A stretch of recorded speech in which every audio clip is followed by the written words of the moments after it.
on ne vous apprend sûrement rien en vous disant que nous, les humains, exploitons divers animaux pour nous nourrir. Nous chassons, pêchons, élevons, pour nous procurer de la viande, du lait ou des œufs. Mais saviez-vous que certains animaux tirent profit de ces activités ? En effet, certains vont se nourrir des plantes que nous cultivons et des animaux que nous élevons ou pêchons. Ici par exemple, le loup mange le mouton élevé par le fermier. On appelle cela la déprédation. Cette déprédation, elle existe sur la terre ferme, mais aussi dans les océans.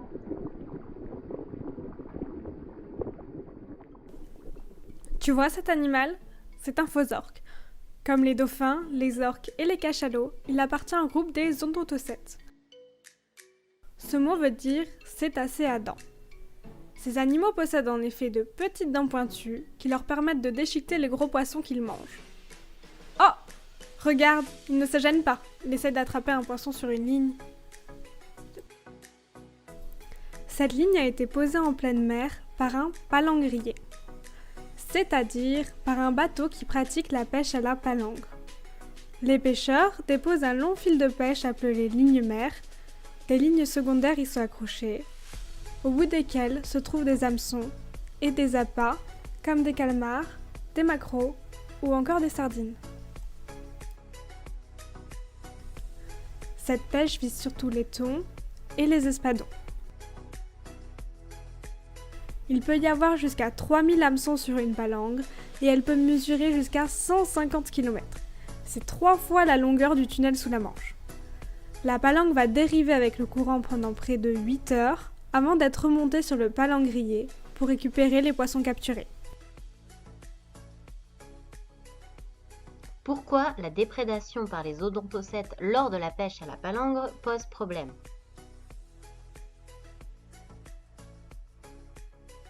Oh non, regarde, le phoque vient de se blesser. En essayant de se nourrir des poissons capturés par la palangre, les odontocètes risquent en effet de se blesser avec les fils et les hameçons. En plus, cela modifie leur comportement alimentaire. Ces prédateurs chassent de moins en moins puisqu'il est plus facile de venir se servir directement sur la ligne. Les odontocètes possèdent plusieurs espèces menacées. Il est donc important de les protéger et atténuer la déprédation participe à cette protection. La déprédation fait aussi perdre du temps et de l'argent aux pêcheurs. Comme ils ne peuvent pas vendre de poissons abîmés, les pêcheurs doivent rester plus longtemps en mer. Ils dépensent donc plus de carburant pour les bateaux et plus d'appâts. Il leur faut aussi réparer les lignes abîmées par les prédateurs. Enfin, la déprédation a des conséquences sur l'estimation des stocks de poissons qui peuvent être pêchés. Il faut savoir que le poisson est une ressource limitée. Pour ne pas épuiser les océans, il faut calculer régulièrement la quantité de poissons que les pêcheurs peuvent capturer. Les poissons abîmés n'étant pas comptés dans les poissons pêchés, cela fausse la quantité de poissons estimés que nous pouvons encore pêcher. Mais comment lutter contre la déprédation par les odontocètes lors de la pêche à la palangre ? Les pêcheurs ont collaboré avec des chercheurs et des ingénieurs pour développer un dispositif de protection appelé Paradep. Ce dispositif est composé d'un boîtier à l'intérieur duquel se trouve un filet. Ce boîtier est fixé en des lignes secondaires. Lorsque le poisson attaque l'appât et s'accroche à l'hameçon, il se débat pour s'échapper.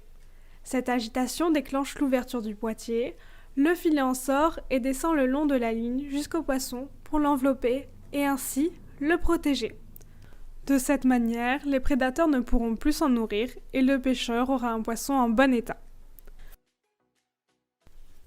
Les pêcheurs ont contribué au projet en testant Paradep lors de leur pêche.